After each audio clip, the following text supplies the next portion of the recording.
बिस्मिल्लाहिर्रहमानिर्रहीम। हम कंटिन्यू कर रहे हैं जी human resource management chapter number 6 by Stephen P Robinson DeCenzo. पिछले लेक्चर में हमने इंटरनल सर्चेस के ऊपर बात की या इंटरनल रिक्रूटमेंट के ऊपर बात की।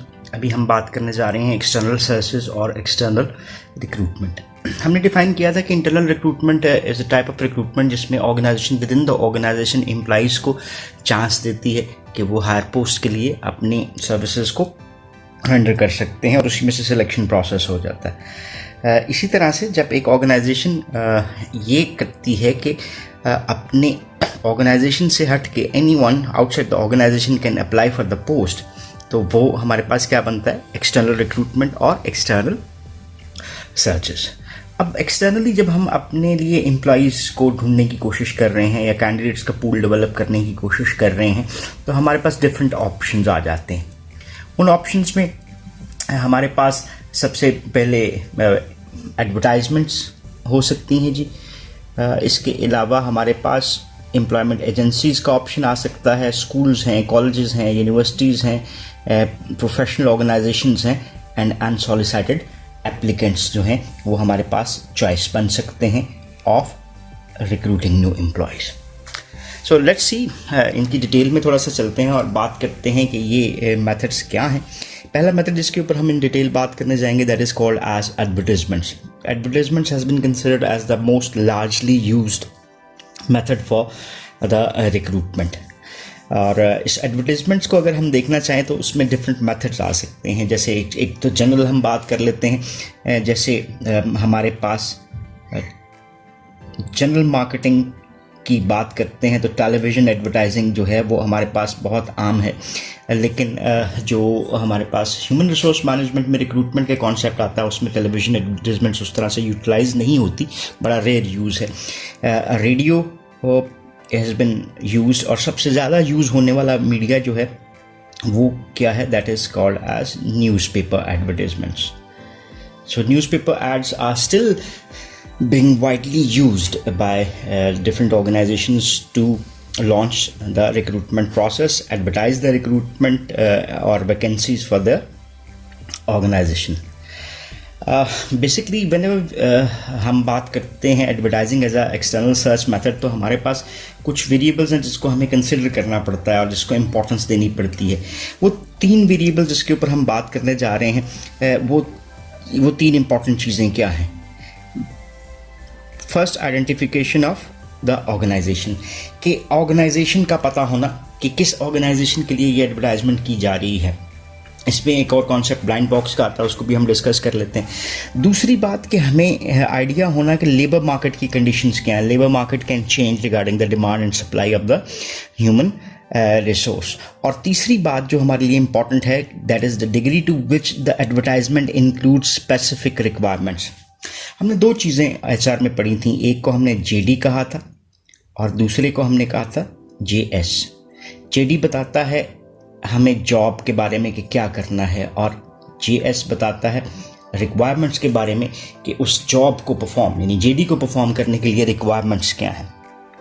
तो एडवर्टाइजमेंट में एक आखिरी बात जो उसके हवाले से है कि किस हद तक स्पेसिफिकली हमने रिक्वायरमेंट्स जो हैं जॉब से रिलेटेड वो दी हुई हैं।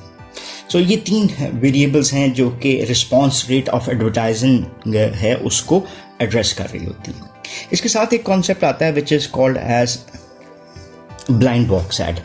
व्हेनेवर कोई ऑर्गेनाइजेशंस इतना मार्केट में अपना स्टेटस नहीं रखती या इतना रिनाउंड स्टेटस नहीं रखती, तो वहाँ पर वो ब्लाइंड बॉक्स एड्स को यूज़ कर सकती हैं।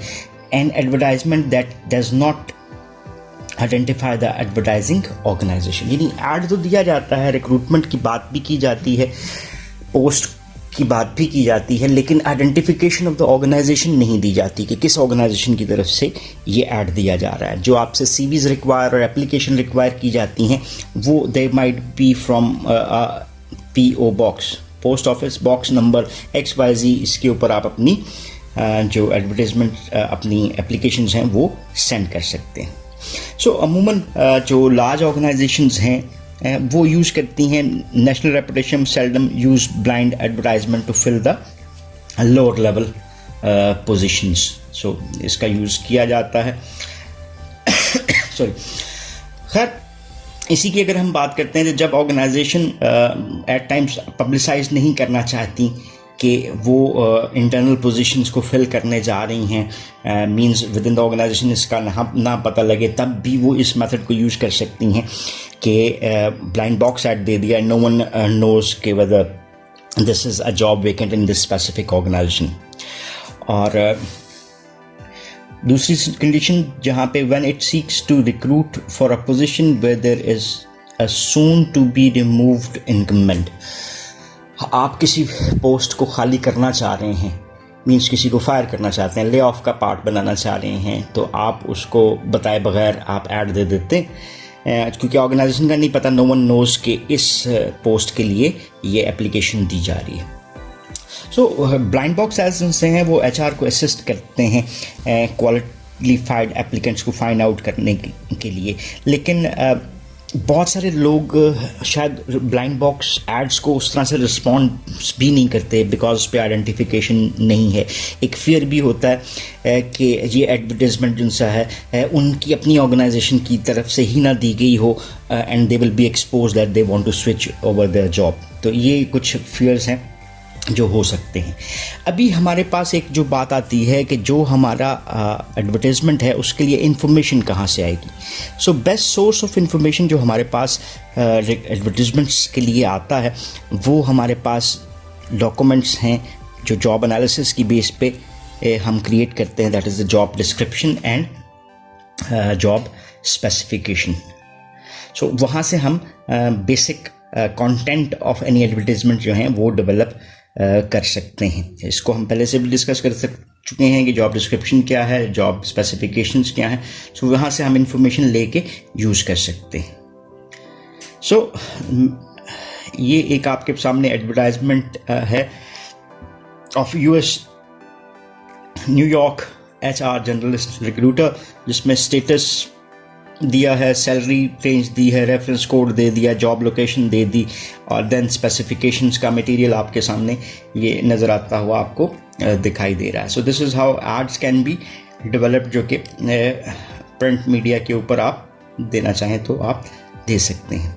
देन हमारे पास आ जाता है दूसरा method, this is called as employment agencies. Employment agencies basically क्या करती हैं, they assist in matching employees seeking work with employers seeking worker.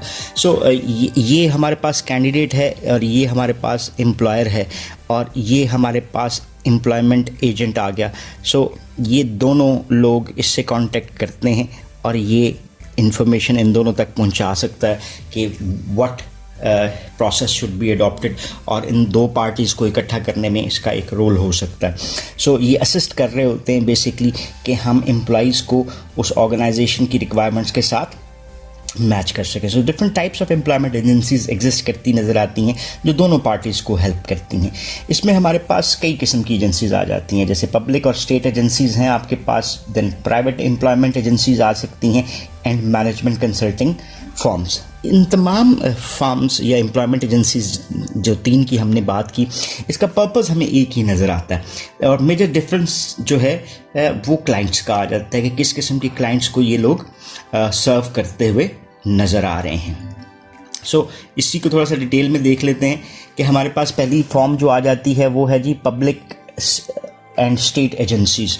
Basically this is owned by the state. So जो भी गवर्नमेंट है वो पब्लिक एम्प्लॉयमेंट सर्विसेज को provide करती है, और इन फॉर्म्स का एक मेजर जो फंक्शन होता है वो असिस्ट करना है कि जो workers receiving unemployment benefits to find employment. So foreign में इसको आप ज़्यादा एप्लीकेबल भी समझते हैं, जहाँ पे अनएम्प्लॉयमेंट की बेसिस के ऊपर पेमेंट्स की जा रही होती हैं, अनएम्प्लॉयमेंट फ़ंड इशू किया जा रहा होता है, और इन फर्म्स का काम ये होता है कि जिन लोगों को हम फ़ंड दे रहे हैं उनको एम्प्लॉयमेंट सर्विसेज प्रोवाइड की जाएँ ताकि वो फ़ंड उनको पे ना करना पड़े और उनको जॉब्स एक्वायर करके दी जा सके।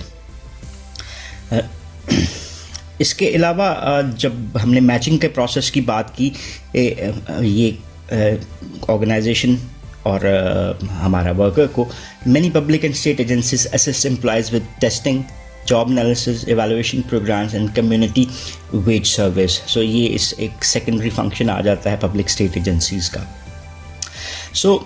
दूसरी हमारे पास जो फॉर्म आती है दैट इज़ प्राइवेट एजेंसीज़। ये प्राइवेट एजेंसीज़ क्या हैं? बेसिक इनका फंक्शन भी वही आपको नज़र आता है, दोनों पार्टीज़ को इकट्ठा करना। प्राइवेट एजेंसीज़ बुनियादी तौर पे क्या लेती हैं? They get fee from the employees and the employees for the services that they are rendering them. ठीक है, बाकी प्रोसेस इनका सेम रहता है। पेमेंट मेथड्स उनसे हैं वो फ़र्क हो सकते हैं। लाइक प्राइवेट एजेंसीज जब काम कर रही हैं तो हमारे पास दोनों पार्टीज़ जो उनसी आई, ये हमारे पास एम्प्लॉयर आया और एम्प्लॉय आए। तो इस सूरत में there are different ways methods जिसमें एम्प्लॉयर फर्स्ट सैलरी और एम्प्लॉय फर्स्ट सैलरी या अप टू 3 मंथ्स सैलरी का एक पोर्शन जो है वो एम्प्लॉयमेंट एजेंसी को पे करता है on the basis of any successful recruitment. और ये क्या करती हैं जी, उसके बिहाफ पे एडवर्टाइज़ करती हैं पोजीशन को, स्क्रीन करती हैं एप्लीकेंट्स को जो क्राइटेरिया कंपनी की तरफ से दिया गया हुआ है, और often provide a guarantee covering 6 months or a year as protection of the employees should the applicant not perform satisfactory performances. So some of the larger private agencies ये खैर हमारे पास आ गई कि डिफरेंट एजेंसीज जो अमेरिका में काम करती हुई नज़र आ रही हैं। इसके बाद हमारे पास जो तीसरी ऑप्शन आती है वो है जी that is the management consulting firms. Functions processes same रहते हैं, लेकिन ये मैनेजमेंट कंसल्टेंसी फर्म्स क्या कर रही हैं, ये बुनियादी तौर पे मैनेजमेंट के जो एम्प्लॉइज़ हैं, यानी मैनेजरियल एम्प्लॉइज़ और टॉप लेवल एग्जेक्टिव्स हो सकते हैं, मिडिल मैनेजमेंट हो सकते हैं, उनको प्रोवाइड करते हैं। They specialise in middle and top level executive placement. ठीक है, और as well as hard to fill position such as different jobs जो कि IT स्पेशलिस्ट की हो सकती हैं या मैनेजर्स विद इंटरनेशनल एक्सपीरियंसेस, उन जॉब्स को फिल करने के लिए इनको हायर किया जाता है। बाकी रिक्रूटमेंट के लिए ये भी चार्ज करते हैं। और इसमें आखिरी चीज़ जो हमारे पास आती है that is the executive search firms. अब ये एग्जेक्टिव सर्च फॉर्म्स ये प्राइवेट एम्प्लॉयमेंट एजेंसीज़ की कैटेगरी में ही आता है, और ये middle and top management placement की बात करते हैं। Like if you are searching for a CEO of any organisation या टॉप लेवल एग्जेक्टिव्स डायरेक्टर्स की हम बात कर लेते हैं, तो ये इस फॉर्म्स जो हैं कंपनी ऑर्गेनाइजेशन के बिहाफ पे ये काम करेंगी। सो बेसिकली इसको हेड हंटिंग फर्म्स भी कहा जाता है। सो एग्जेक्टिव सर्च फर्म्स बुनियादी तौर पे they act as a buffer for screening candidates and at the same time keeps the prospective employees anonymous. So basically इसमें सीक्रेसी का एक प्रोसेस आ जाता है। फाइनल स्टेजेस के ऊपर जाके जो सीनियर एग्जेक्टिव हैं in the prospective firms can move into the negotiation and then determine the degree of mutual interest. Because अगर आप इस सारे प्रोसेस को सीक्रेट नहीं रखते तो जिन फर्म्स में वो एग्जेक्टिव्स पहले से काम कर रहे हैं उन फर्म्स में भी प्रॉब्लम्स आ सकती हैं और एम्प्लॉयमेंट कॉन्ट्रैक्ट्स में भी प्रॉब्लम आ सकती है।